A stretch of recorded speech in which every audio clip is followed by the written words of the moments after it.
धन्यवाद हो। आज की सुबह में हम एक बार फिर से प्रभु के चरणों के पास हैं और हम प्रभु का धन्यवाद देना चाहते हैं कि उसने एक बार फिर से हमें अपने चरणों के पास आने का मौका दिया ताकि हम फिर से परमेश्वर की आराधना और उसकी स्तुति हम कर सकें। ज़रूर है कि हम एक साथ इकट्ठा होकर के प्रभु की आराधना में सम्मिलित नहीं हैं, परंतु परमेश्वर ने हमें मौका दिया है कि हम अपने परिवार के साथ अपने घरों में इकट्ठा होकर के परमेश्वर के नाम को लें, उसकी आराधना और उसकी स्तुति करें। और आज जब फिर हम प्रभु के चरणों के पास आ गए हैं, हम अपना ध्यान प्रभु की ओर लगाएंगे और हम एक कोरस में चलेंगे।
मेरी यही तमन्ना है मेरे इस जीवन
दाऊद अपने परमेश्वर के लिए अपने भजन में इस प्रकार से कहता है, आओ हम यहोवा के लिए ऊंचे स्वर से गाएं और अपने उद्धार की चट्टान का जय जयकार करें। हम धन्यवाद करते हुए उसके सम्मुख आएं और भजन गाते हुए उसका जय जयकार करें, क्योंकि यहोवा महान ईश्वर है। सो ये जो महान है, सचमुच में जो स्तुति के योग्य है, आदर के योग्य है, हम उसका भजन गाएं, उसकी स्तुति करें, उसका जय जयकार करें, क्योंकि उसी ने आज हमें फिर से जीवन दिया है, ताकि हम जिंदों की जमीन पर जिंदा रह करके उस महान परमेश्वर की स्तुति कर सकें। तो इसलिए आइए हम अपने हाथ जोड़ेंगे, अपनी आंखों को बंद करेंगे और प्रार्थना में चलेंगे। प्रभु, हम एक बार फिर से आज की सुबह में हम तुझे धन्य कहना चाहते हैं, धन्यवाद देना चाहते हैं प्रभु जी कि आपने गुजरे सप्ताह में हमें संभाला, हमारी सहायता और मदद की प्रभु जी। हर प्रकार से प्रभु आपका हाथ हम सब पर बना रहा प्रभु जी, हमारी कलीसिया पर बना रहा, और प्रभु जी आपने अपने अनुग्रह में एक एक परिवार को संभाला, सलामती के साथ रखा। जितने हमारे प्रिय हैं प्रभु जी, उन सब पर भी तेरा अनुग्रह, तेरी अनुकंपा बनी रही। इसके लिए प्रभु हम आपका हृदय से धन्यवाद देते हैं। धन्यवाद देते हैं प्रभु कि आज की सुबह में फिर तूने अपने चरणों के पास हमें बैठने का मौका दिया, ताकि हम तेरे बच्चे एक साथ इकट्ठा होकर भले ही आराधना ना करें, बल्कि प्रभु जो हम अपने घरों में बैठ करके तेरी आराधना, तेरी स्तुति कर रहे हैं प्रभु, आज फिर चाहते हैं कि तेरा पवित्र आत्मा हम सबकी सहायता करे, हम सबकी मदद करे प्रभु जी इस समय में, ताकि हम प्रभु जी आत्मा और सच्चाई के साथ आज भी तेरा भजन कर सकें और तेरे नाम का जय जयकार कर सकें। पिता, हम एक बार फिर से तुझे धन्य कहना चाहते हैं इन सारे संसाधनों के लिए जो प्रभु तूने हमारे हाथों में दिए हैं, जिसके द्वारा से प्रभु हम एक एक घर पहुंच करके प्रभु तेरे सुसमाचार को पहुंचा सकते हैं, बांट सकते हैं, और प्रभु तेरे साथ संगति रख सकते हैं, तेरे लोगों के साथ संगति रख सकते हैं। प्रभु जी आज की आराधना पर तू आशीष दे और होने दे पिता कि हमारी आराधना आज तेरे सम्मुख ग्रहण योग्य हो। जहाँ जहाँ प्रभु ये आराधनाएं होती हैं प्रभु जी, पूरे विश्व में प्रभु सब पर तेरा आशीष का हाथ बना रहे। प्रभु आज जितने लोग इस आराधना के साथ जुड़ते हैं प्रभु, उन सबको भी आशीष दे और हमारी कलीसिया को बहुतायत की आशीष दे। इस विनती को प्रभु यीशु मसीह के नाम से मांगते हैं, आमीन। प्रभु की स्तुति में आगे की ओर बढ़ेंगे और बढ़ते हुए हम परमेश्वर की महिमा करेंगे, उसके भजनों को गाएंगे। जब हम अपने घरों पर हैं, ताली बजा करके और अपनी आवाज़ों को बुलंद करके हम उसके नाम को धन्य कहेंगे। कोई जबान चुप ना रहे, कोई हाथ जो है शांत ना रहे, ताली बजा करके ऊंचे स्वर से गा के हम उसका जय जयकार करेंगे। प्रभु का धन्यवाद हो कि हम लोग उसकी संगति में हैं। आइए हम सब मिलकर के अपनी तालियों को बजा करके और जोर से शब्दों में आइए हम इस गाने को गाएंगे, आवाज उठाएंगे, हम साज बजाएंगे, है यीशु महान, अपना ये गीत सुनाएंगे।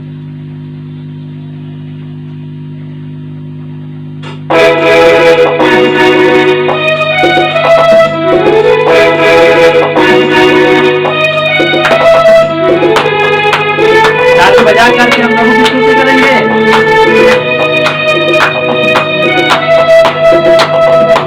आवाज उठाएंगे, हम साज बजाएंगे, है यीशु महान, अपना ये गीत सुनाएंगे।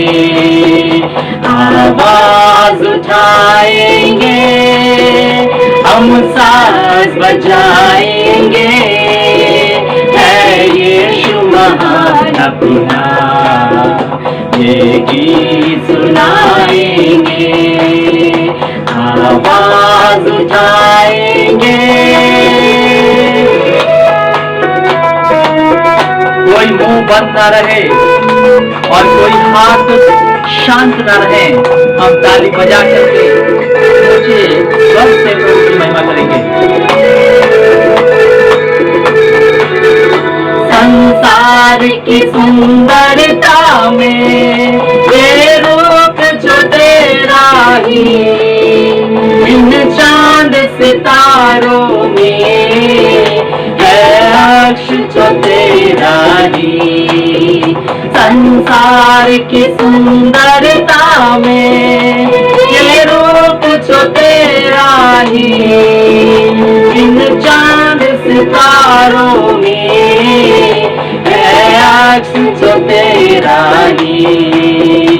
महिमा की तेरी बातें हम सबको बताएंगे, है यीशु महान अपना ये गीत सुनाएंगे। आवाज उठाएंगे, हम साथ बजाएंगे, है यीशु महान अपना ये गीत सुनाएंगे। आवाज उठाएंगे। प्रभु हमारे बीच में मौजूद है और जब हम उसकी स्तुति कर रहे हैं तो आनंद के साथ हम उसकी आराधना करेंगे।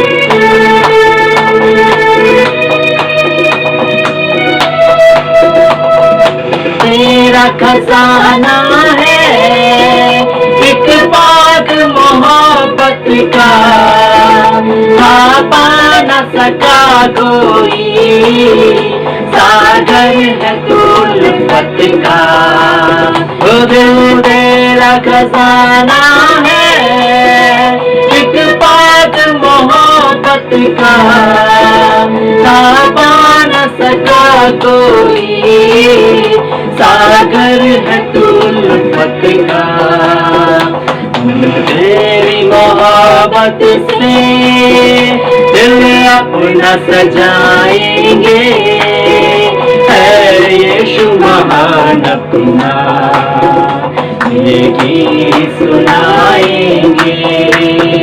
आवाज उठाएंगे, हम साथ बजाएंगे, है यीशु महान अपना ये गीत सुनाएंगे। आवाज उठाएंगे। हमारा प्रभु यीशु मसीह स्वर्ग छोड़ करके आया ताकि हम उद्धार पा सकें, इसलिए हम उसकी महिमा करें, उसकी स्तुति करें।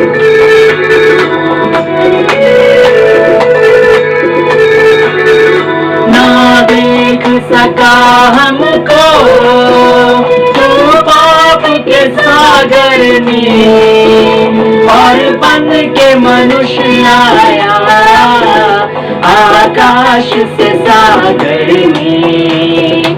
ना देख सका हमको तू पाप के सागर में, और बन के मनुष्य आया आकाश से सागर में।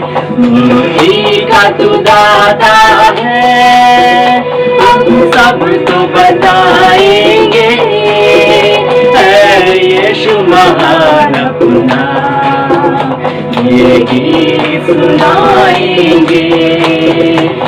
आवाज उठाएंगे।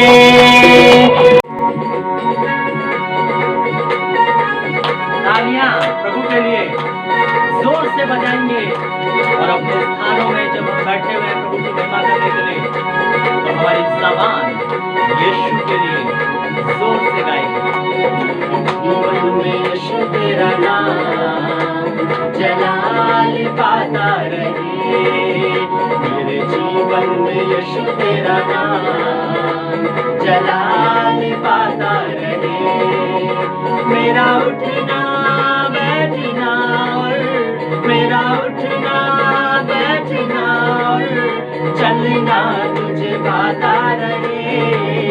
मेरे जीवन में यीशु तेरा नाम जलाल पाता रहे, मेरे जीवन में यीशु तेरा नाम जलाल पाता रहे। तालियां बजती रहे हमारे खुदावंद यीशु मसीह के लिए, उसकी महिमा के लिए, उसकी आराधना के लिए।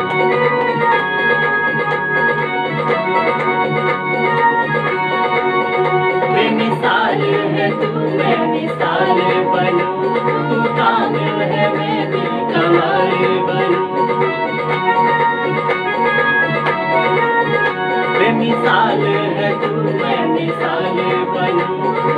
कामिल है मैं भी कमाल बनूं, बेमिसाल है तू मैं मिसाल बनूं, तू कामिल है मैं भी कमाल बनूं, तू कामिल है मैं भी कमाल बनूं, दुनिया का नूर है यीशु मेरी राहें सजाता रहे, दुनिया का नूर है यीशु मेरी राहें सजाता रहे, मेरा उठना बैठना और मेरा उठना बैठना और चलना तुझे वादा रहे, मेरे जीवन में यीशु तेरा नाम जलाल पाता रहे, मेरे जीवन में यीशु तेरा नाम जलाल पाता रहे।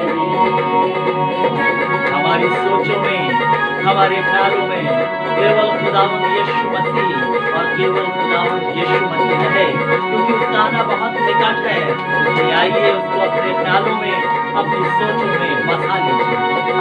मेरी सोचों में तू, मेरे ख्वाबों में तू, मेरे सारे सवालों जवाबों में तू, मेरी सोचों में तू, मेरे ख्वाबों में तू, मेरे सारे सवालों जवाबों में तू, मेरी सोचों में तू, मेरे ख्वाबों में तू, मेरे सारे सवालों जवाबों में तू, मेरे सारे सवालों जवाबों में तू, जब भी तुझे पुकारूं तेरा रूह मुझ में आता रहे, जब भी तुझे पुकारूं तेरा रूह मुझ में आता रहे, मेरा उठना बैठना और मेरा उठना बैठना और चलना तुझे वादा रहे, मेरे जीवन में यीशु तेरा नाम जलाल पाता रहे, मेरे जीवन में यीशु तेरा नाम जलाल पाता रहे। काश हम इस लोक में और परलोक में भी उसके चरणों में बैठकर उसकी स्तुति इसी प्रकार से करने वाले हैं। आइए अपनी जिंदगी को तैयार करिए, खुदावंद यीशु मसीह से जो आने वाला है। तेरे गीत गाता रहूं, तू सुनता रहे मैं सुनाता रहूं, जिंदगी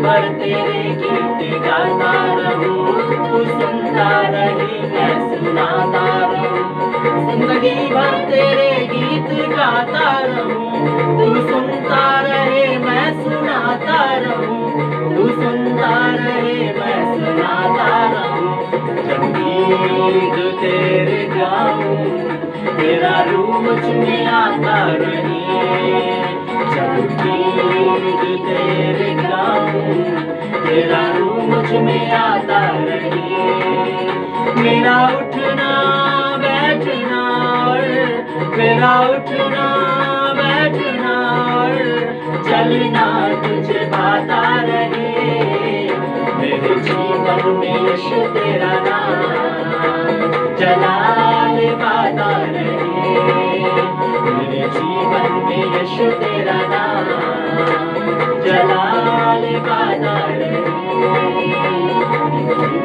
यीशु तेरा नाम जलाल पाता रहे,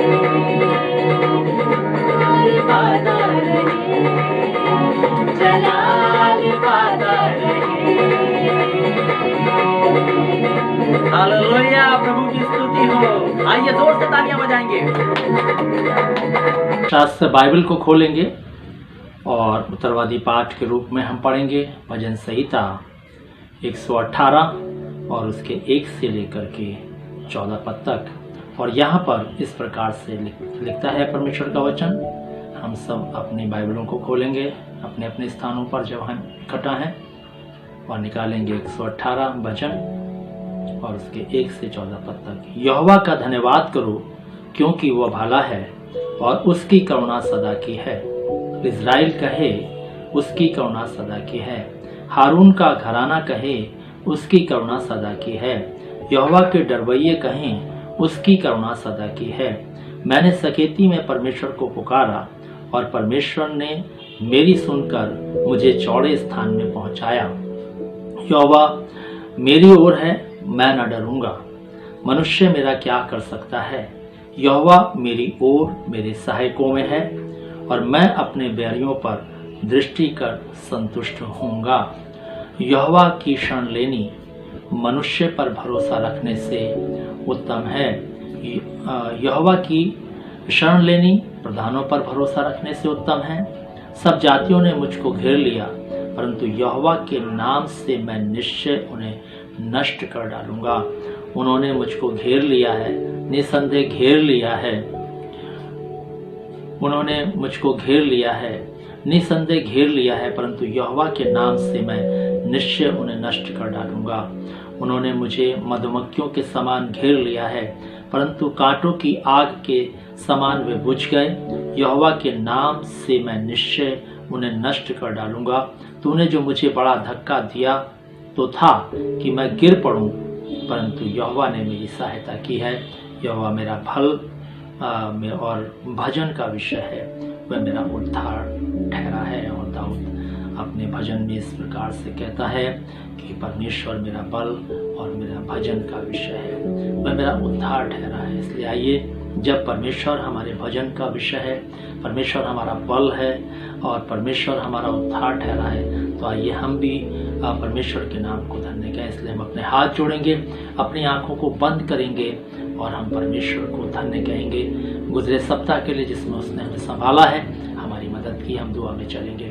हमारे जीवित महान सर्वशक्तिमान दयालु पिता परमेश्वर, हम आज एक बार फिर से तेरे चरणों के पास आते हैं प्रभु। हम धन्यवाद देते हैं गुजरे सप्ताह के लिए जिसमें प्रभु तूने हम में से प्रत्येक को संभाला और अपने हाथ के नीचे बना के रखा। जबकि जगत में इतनी त्राही त्राही मची हुई है, लेकिन प्रभु आपकी करुणा जो सदा की है वो हमारे जीवन पर भी है। प्रभु इसके लिए हम तुझे धन्यवाद देते हैं। हम धन्यवाद देते हैं प्रभु जी तेरे वचनों के लिए जो निरंतर इन दिनों में हमें संभाले हुए हैं। जबकि प्रभु हम अपने घरों पर हैं, एक साथ इकट्ठा होकर के तेरे चरणों में नहीं बैठ पा रहे हैं, जबकि प्रभु जी हम एक साथ मिल करके तेरी आराधना और स्तुति नहीं कर पा रहे हैं, लेकिन फिर भी प्रभु तेरी करुणा जो सदा की है वो हमारी जिंदगियों पर है प्रभु जी। और तूने प्रभु हमें अपने से अलग नहीं किया, बल्कि तूने हमें अपनी संगति में और अधिक बना के रखा। इसके लिए हम तुझे धन्यवाद देते हैं। धन्यवाद देना चाहते हैं प्रभु एक एक कलीसिया के परिवार के लिए। प्रभु जी आपने सबको सलामती के साथ रखा। प्रभु जी आपने इस सप्ताह में प्रभु जी अद्भुत अद्भुत कार्य किए, दुआओं का उत्तर दिया प्रभु जी, बहुत सारे लोगों को चंगाई दी और प्रभु जी आपने अनुग्रह करके प्रभु जी लोगों को उस तमाम संकटों से बाहर निकाला।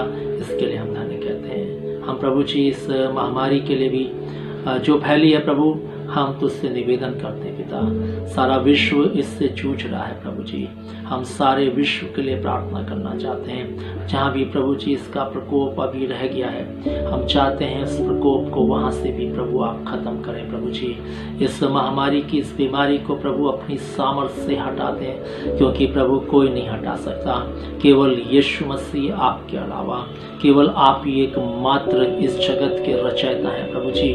आप ही हैं जो सब बीमारियों से छुटकारा देने वाले हैं, आप ही चंगा करने वाले हैं। सो प्रभु हम चाहते हैं इस रोग को तमाम कर, ताकि प्रभु जी ये दुनिया प्रभु तेरे इस बड़े कार्य को देख करके तेरे शरण में आ सके और अपनी जिंदगी को तेरे साथ आगे बढ़ा सके। विशेष हम निवेदन करना चाहते हैं इस समय में प्रभु, और डॉक्टर्स के लिए, नर्सेस के लिए प्रभु जी, और पुलिस डिपार्टमेंट के लिए जो प्रभु जी एक योद्धाओं के रूप में जो प्रभु इस लड़ाई में प्रभु खड़े हैं, प्रभु आप इन्हें भी आशीष दें, इन्हें भी तमाम प्रकार के इस प्रकोप से बचा कर रखें और उन्हें दे प्रभु तेरे अनुग्रह में ये लोगों का इलाज करके डॉक्टर्स, नर्सेस प्रभु उनके भलाई में प्रभु अपना सहयोग दे सकें और प्रभु तेरी महिमा का कारण बन सकें।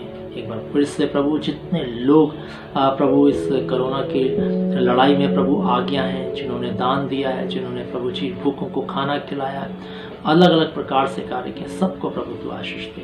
एक बार फिर से प्रभु यही चाहते हुए कि प्रभु इस महामारी को अब खत्म कर और मनुष्य को एक बार फिर से प्रभु जी दया करके उसको प्रभु अपने चरणों में स्थान दे, ताकि वो तेरी ओर देख करके अपनी जिंदगी के सफर को आगे बढ़ा सके। प्रभु हमने मांगा, आपने हमारी दुआ को सुना। धन्यवाद। जब हम आपके वचन की ओर ध्यान करने जाते हैं प्रभु जी, आपका पवित्र आत्मा हमारी सहायता करे, मदद करे और आपका अनुग्रह हमारे साथ बना रहे। आप प्रभु अपनी आत्मा में हर एक को सिखा, हर एक से बात कर। प्रभु यीशु के नाम से मांगते हैं, आमीन।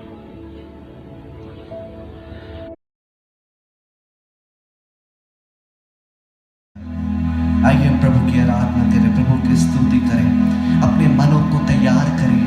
वो जो प्रभुओं का प्रभु है, वो जो राजाओं का राजा है, आइए हम उसकी तारीफ करें, उसकी परस्तिश करें। और प्रभु ने आज हम सबको एक बार फिर से इकट्ठा किया है कि हम उसके नाम की तारीफ, उसके नाम की आराधना, उसके नाम की परस्तिश कर सकें। तो आइए अपने मुंह को खोले, अपने हाथों को खोले और ताली को बजा करके बुलंद आवाज के साथ उस जय देने वाले परमेश्वर को हम धन्यवाद का वरदान चढ़ाएं।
वो ऊंचे पे विराजमान है, क्योंकि वही तो सर्वशक्तिमान है, क्योंकि वही मेरा प्रभु यीशु महान है। आइए उसको आराधना दें, उसको तारीफ करें, उसकी प्रशंसा करें और कहें,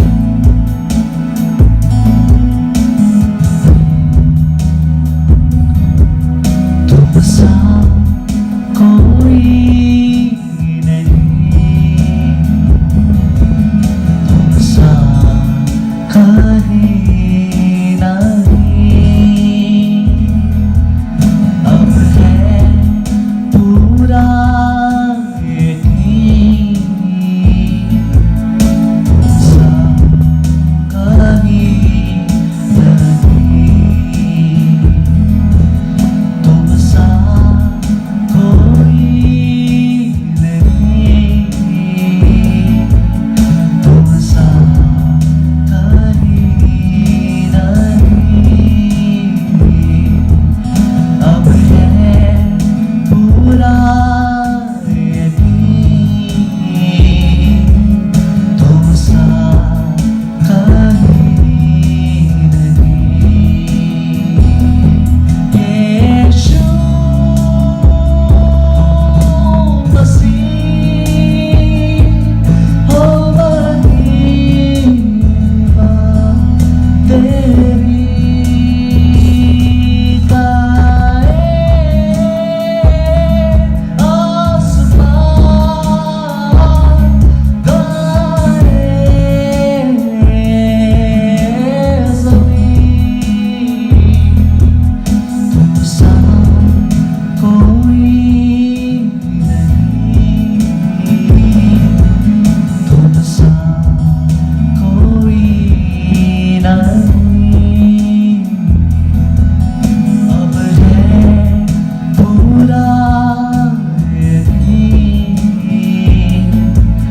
तुम सा कोई नहीं। अंधेरों में तू रोशनी है, तू ही मंजिल, तू रास्ता भी है, तू है जहाँ ना कुछ कमी है, तेरा ही नाम जिंदगी है। अंधेरों में तू रोशनी है, तू ही मंजिल, तू रास्ता भी है, तू है जहाँ न कुछ कमी है, तेरा ही नाम जिंदगी है, तुम सा कोई,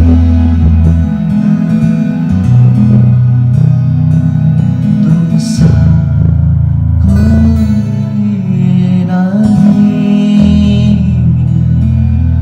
अब है पूरा यकीन, तुम सा कोई नहीं,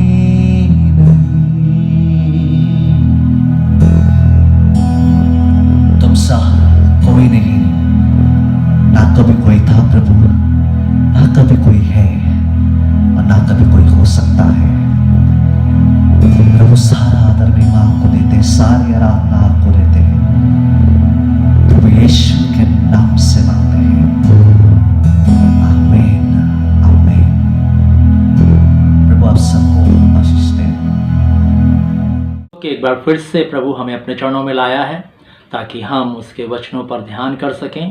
और आज के इस सुबह में जब हम प्रभु के वचनों को सुनने के लिए जा रहे हैं, हम अपना मन प्रभु के वचन की ओर लगाएंगे, ध्यानपूर्वक परमेश्वर के वाणी को सुनेंगे, उसकी आवाज़ को सुनेंगे, ताकि हम इस वचन के द्वारा से अपनी ज़िंदगी में आशीष प्राप्त कर सकें।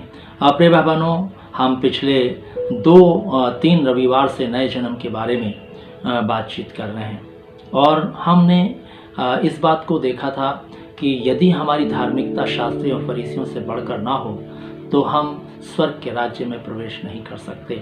और हमने उसके बाद जब परमेश्वर के वचन पर विचार किया तो इस बात को हमने देखा था कि नया जन्म पाने के लिए हमें 3 प्रक्रियाओं से होकर गुजरना पड़ता है। और उसमें हमने पहली बात देखी थी मन फिराना और पश्चाताप करना।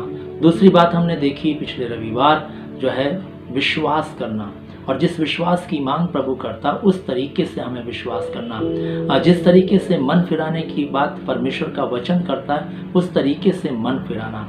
और इसलिए आज की सुबह में जब हम तीसरी बात पर विचार करने के लिए जा रहे हैं, हम जो है अपने ध्यान को एकाग्र चित्त करेंगे। और मैं फिर कहना चाहूँगा कि आप इन वचनों को जो पिछले 3 रविवार से आपके समक्ष रखे गए हैं इनको बार बार सुनिए, ताकि ये वचन आपकी ज़िंदगी में सचमुच में फल लाने वाले बन सकें। क्योंकि ये वचन हमारी ज़िंदगी के लिए बहुत महत्वपूर्ण है। क्योंकि अगर हमने नए जन्म को प्राप्त नहीं किया तो हम परमेश्वर के उस राज्य में प्रवेश नहीं कर सकते। और इसलिए हमें अपनी ज़िंदगी को देखना है, क्या मैंने नया जन्म पाया कि नहीं। और इसलिए तीसरी बात जो नए जन्म पाने के लिए आवश्यक है वो है प्रभु यीशु मसीह को ग्रहण करना, है ना। यदि हम प्रभु यीशु मसीह को अपने जीवन में ग्रहण ना करें तो हम परमेश्वर के द्वारा से नए जन्म को प्राप्त नहीं कर सकते। अब सवाल ये उठता है कि हम प्रभु को ग्रहण क्यों करें। हम तो एक ईसाई घराने में पैदा हुए लोग हैं। हमने जो है यीशु मसीह के आराधना स्तुति में हम निरंतर भाग लेते हैं। हम चर्च जाते हैं, दुआएं करते हैं। हम एक पासबान के घर में पैदा हुए लोग हैं। हमारे दादा बिशप रहे अपने ज़माने के। हम उस कुल से आते हैं।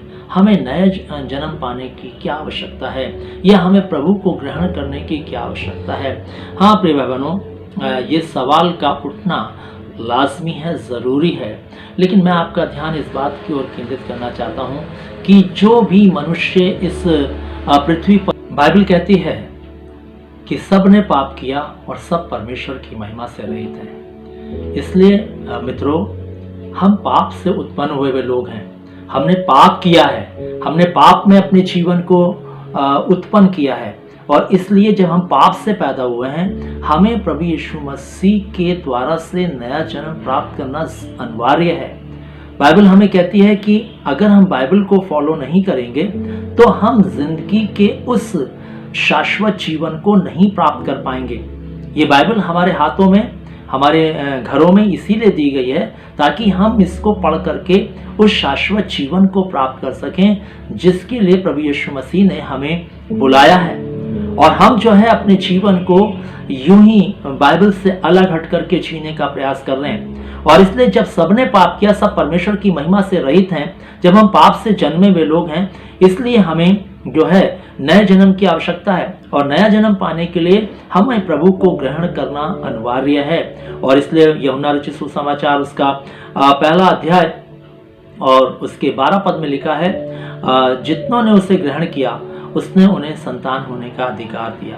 इसलिए प्रिय भाई बहनों, चाहे हम ईसाई घराने में पैदा हुए हों, चाहे हम जो है एक बिशप के परिवार में पैदा हुए हों, चाहे हम एक पासबान के घर में पैदा हुए हों, चाहे हम जो है किसी विश्वासी के घर में पैदा हुए हों, लेकिन बाइबल हमसे ये कहती है हम पापी हैं और हमें नए जन्म की आवश्यकता है। और जब हम नए जन्म को अपनी जिंदगी में लेंगे तभी हमारा जीवन सचमुच में परमेश्वर के राज्य के योग्य बनेगा।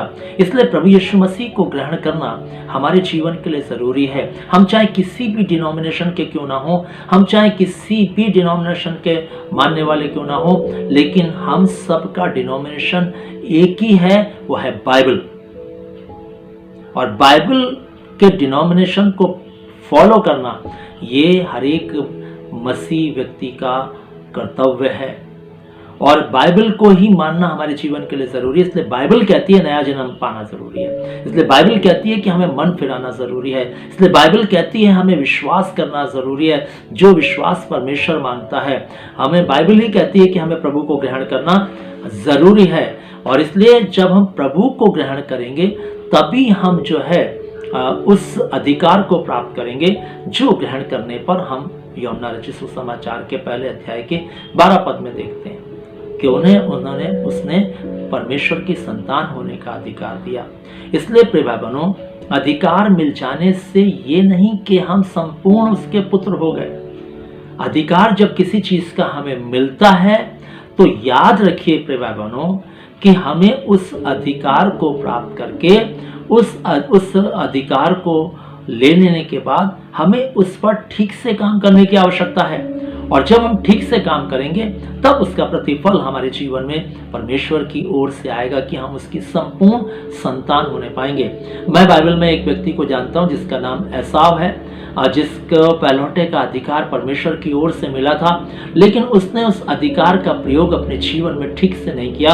और बाइबल क्या बताती है, इब्रानियों के अगर हम 12 अध्याय में चाहें और उसके हम 16 पद को पढ़ें, 17 पद को पढ़ें, तो हमें देखने को मिलेगा कि किस रीति से उसने आंसू बहा बहा कर मन फिराना चाहा, लेकिन फिर उसे अवसर नहीं मिला क्योंकि उसने अपने अधिकार का प्रयोग ठीक से नहीं किया। इसलिए बाइबल हमें इस बात को कहती है कि प्रभु प्रभु कहने वाला हर एक परमेश्वर के राज्य में प्रवेश नहीं करेगा।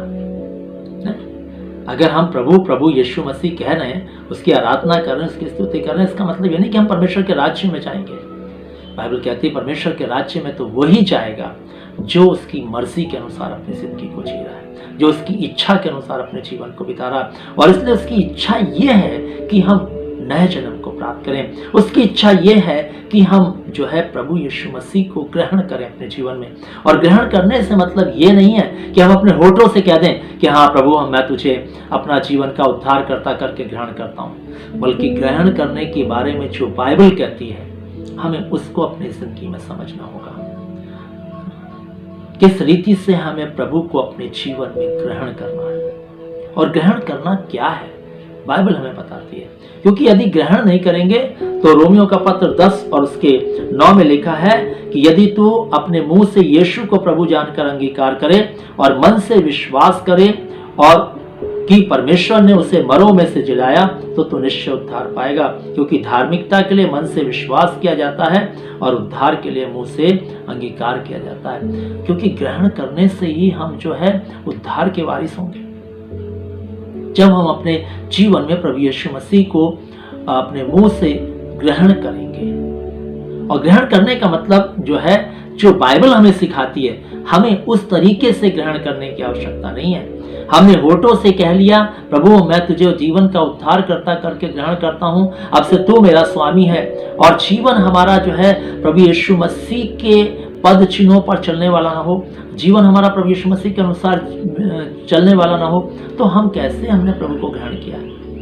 और आज सचमुच में बहुत सारे लोग हमें ऐसे मिल जाएंगे जिन्होंने होठों से तो प्रभु को ग्रहण किया है, लेकिन उनका मन प्रभु से बहुत दूर है। और प्रभु को ग्रहण करने का जो बाइबल अर्थ बताती है वो है रोमियो 13 और 14 को अगर पढ़ेंगे तो लिखा है प्रभु यीशु मसीह को पहन लो। ग्रहण करने का मतलब है प्रभु को पहन लेना, और पहन लेने का मतलब यह है कि यीशु मसीह की शिक्षाओं को मानना, यीशु मसीह के व्यक्तित्व में जीवन जीना, यीशु मसीह के स्वभाव में जीवन जीना, यीशु मसीह के पद चिन्हों का अनुकरण करना, यह है प्रभु को ग्रहण करना, यीशु को पहन लेना दूसरे शब्दों में।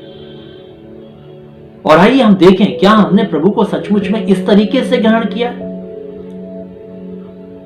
या केवल हमने होठों से प्रभु यीशु मसीह को ग्रहण किया है।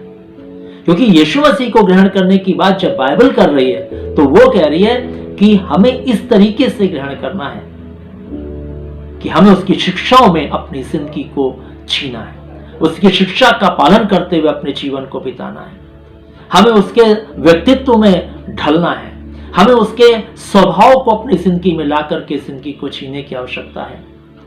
यह है प्रभु यीशु मसीह को ग्रहण करना। दूसरी बात जो बाइबल हमें बताती है प्रभु यीशु मसीह को ग्रहण करने के बारे में, यदि हम देखें तो बाइबल कहती है प्रभु को ग्रहण करना, अपने शरीर के जीवन पर अधिकार देना। दूसरी बात जिस पर हम मनन करने जा रहे हैं, क्या सचमुच में आज हम अपनी जिंदगी पर ध्यान करें और इसको जांचें और परखें, क्या मैंने अपने शरीर के जीवन पर प्रभु यीशु मसीह को अधिकार दिया है? क्या मैंने अपने हृदय के सिंहासन पर प्रभु यीशु मसीह को बैठाया है? हमें इस बात को देखना होगा प्रिय भाई बहनों। लेकिन बाइबल में एक व्यक्ति को हम देखते हैं नए नियम में, जिसका नाम पौलुस है, और उस व्यक्ति ने अपने शरीर के जीवन पर प्रभु को अधिकार दिया था। 2:20 में पौलुस कहता है, अब मैं जीवित ना रहा परंतु मसीह मुझ में जीवित है। और ये बात इस बात को दर्शाती है कि उसने अपने शरीर के जीवन पर प्रभु यीशु मसीह को अपना अधिकार दे दिया था कि प्रभु तू इस जीवन का अधिकारी है, अब तू इस जीवन को जैसा चाहता है वैसा चला। और हम देखते हैं कि पौलुस ने प्रभु यीशु मसीह को जब से अपने शरीर के जीवन पर अधिकार दिया, उसने कभी भी शरीर के जीवन को अपने लिए इस्तेमाल नहीं किया।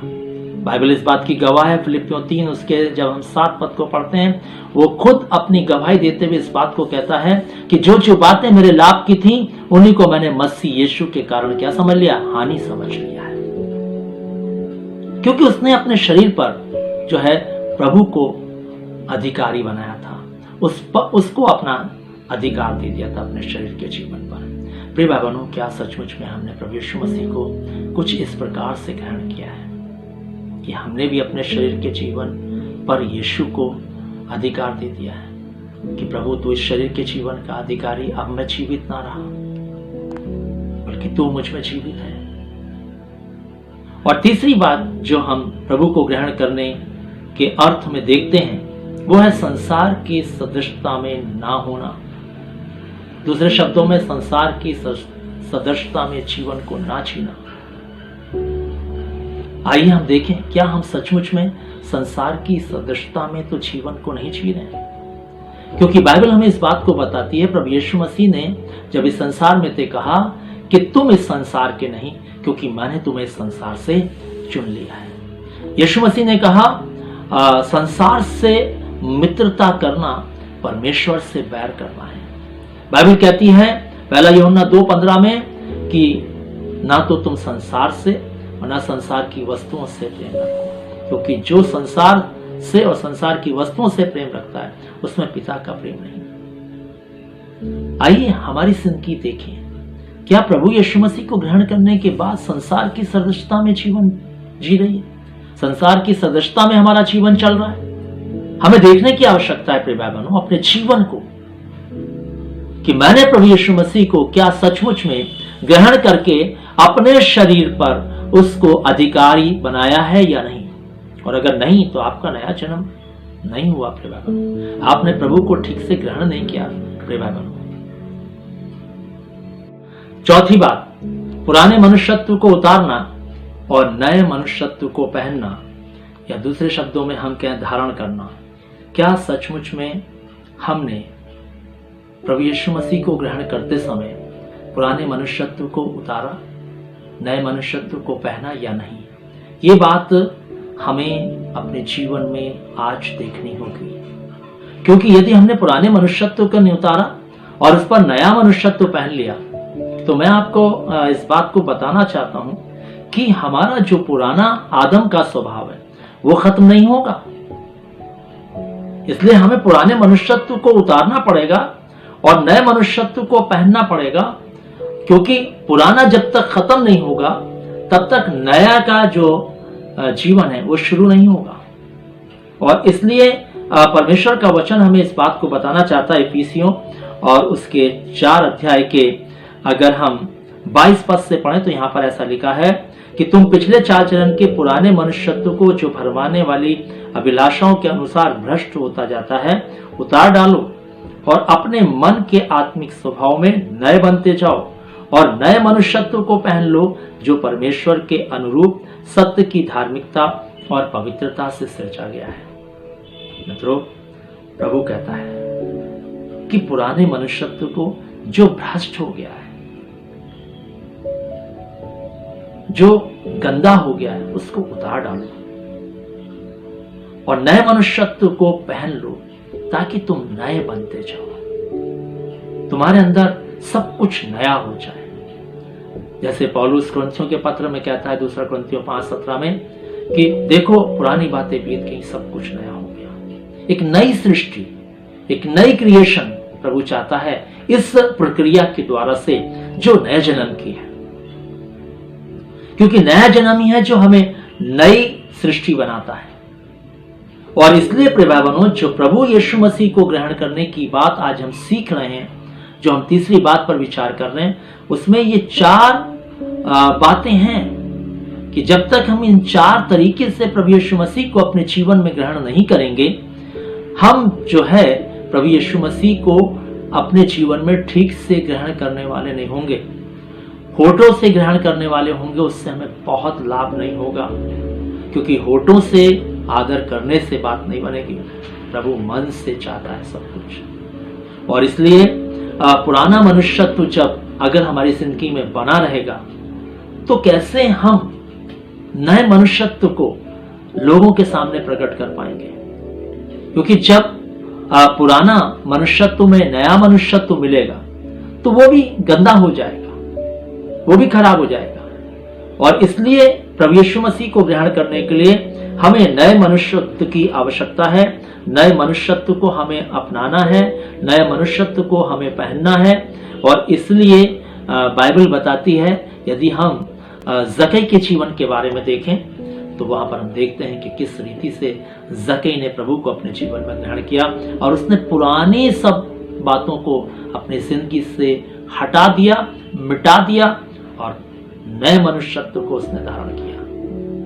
और तब प्रभु ने उस व्यक्ति के जीवन के बारे में यीशु मसीह ने कहा कि आज इस घर में उत्थान आया है। इसलिए प्रिय भाई बहनों, यदि हम चाहते हैं कि हमारी जिंदगी में शाश्वत जीवन आए, हमारी जिंदगी में उद्धार बना रहे, हम चाहते हैं कि हमारा जीवन जो है सचमुच में परमेश्वर के राज्य तक पहुंचने वाला हो, तो हमें नए जन्म को पाने की आवश्यकता है। और हमने सीखा है इस विषय में कि नए जन्म को पाने के लिए हमें मन फिराना, पश्चाताप करना, विश्वास करना और प्रभु को ग्रहण करना जरूरी है। और जिस तरीके से बाइबल चाहती है, उस तरीके से हमें इन सब बातों को करना होगा। मन फिराने को भी उसी रीति से करना होगा जैसा बाइबल कहती है। विश्वास भी हमें जो है बाइबल जैसा कहती है वैसा ही करना होगा। और प्रभु यीशु मसीह को भी वैसा ही ग्रहण करना होगा जैसा बाइबल कहती है। इसलिए प्रिय भाई बहनों, इन दिनों में जब हम अपने घरों पर हैं, हम प्रभु के वचन की सच्चाई को अपने जीवन में लेने का प्रयास करें, सत्य में जीने का प्रयास करें और सत्य पे चलने का प्रयास करें। क्योंकि ये समय परमेश्वर ने हमारी जिंदगी के लिए इसीलिए रखा है। हम अपने घरों पर बैठ करके परमेश्वर के इस जीवित वचन को हम पढ़ें और इसकी जो बात इसमें लिखी हुई है उसको सत्य मान करके अपने जीवन में लेने का प्रयास करें। क्योंकि बाइबल कहती है, आकाश टल जाएगा, पृथ्वी टल जाएगी, परंतु मेरा लिखा हुआ वचन नहीं टलेगा। इसलिए जो वचन प्रभु ने लिखवा दिए हैं, एक भी नहीं टलेगा प्रिय भाई बहनों। इसलिए आइए हम अपनी जिंदगी को इन दिनों में सच्चाई में ले चलें, सत्य के निकट ले चलें और जब लॉकडाउन से बाहर आते हैं सत्य में जीने का प्रयास करें, ताकि हमारी जिंदगी सचमुच में परमेश्वर के राज्य को प्राप्त कर सके। सो हमें उम्मीद है कि आपने अपने जीवन में नए जन्म के बारे में अच्छे से सीखा होगा। और अगर नहीं सीखा तो ये रिकॉर्डिंग आपके पास है, आपके पास ही रहेगी। आप इसको 10 बार सुनिए, 20 बार सुनिए और समझने का प्रयास कीजिए। अगर अंत में प्रार्थना में चलेंगे और आज की आराधना को हम समाप्त करेंगे। हमारे जीवित महान सर्वशक्तिमान दयालु पिता परमेश्वर, हम धन्यवाद देते हैं कि आज फिर तूने आराधना में हमारी सहायता की। तेरा पवित्र आत्मा हमारे साथ रहा और प्रभु जी तेरे वचनों को सुनने के लिए, सीखने के लिए प्रभु तेरे आत्मा ने हमारे जीवन को संभाला, ताकि हम तेरे वचनों को सुनकर, सीखकर अपनी जिंदगी में नए जन्म को प्राप्त कर सकें। और आज प्रभु जो इस विषय पर तूने 4 रविवार हमें सिखाया, इसके लिए हम तुझे धन्य कहते हैं और चाहते हैं प्रभु जी कि होने दे जिन्होंने आज तक नए जन्म का अनुभव अपने जीवन में नहीं किया है, वो प्रभु जी नए जन्म को अपने जीवन में प्राप्त कर सकें, ताकि उनकी जिंदगी प्रभु तेरे राज्य में प्रवेश करने वाली बन सके।